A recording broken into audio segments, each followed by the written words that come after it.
নমস্কার, সবাই কেমন আছেন? ছেলে বলছে মামনি মোমো তৈরি করে দাও, কিন্তু ওটা তো আমি কখনো তৈরি করিনি, জানিও না কিভাবে কি করে। তাই আমি তো তাকে বললাম, বাবা আলু সিদ্ধ করে দিই, রুটি তৈরি করে দিই, তাই মাখাই মাখাই খাও, ওইটাই মোমো হয়ে যাবে। তাকে আর কথা শুনে আন্দাজ মতো আটা নিলাম, ময়াম দিয়ে নিয়ে ভালো করে অল্প অল্প জল দিয়ে মেখে নিচ্ছি, মেখে নিয়ে তৈরি করব।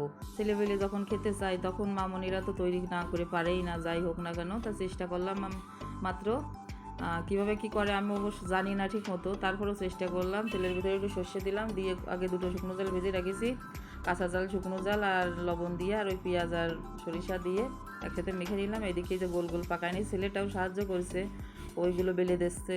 তারপরে আলুগুলো তুলে দিল, সিদ্ধ আলুগুলো আলু দিয়েই তৈরি করলাম, কারণ চিকেন দিয়ে তৈরি করবো বললাম, সে নাকি চিকেনেরটা খাবে না, বললো আমাকে আলু দিয়ে তৈরি করে দাও, তাই দিলাম, সে খাবে যেহেতু।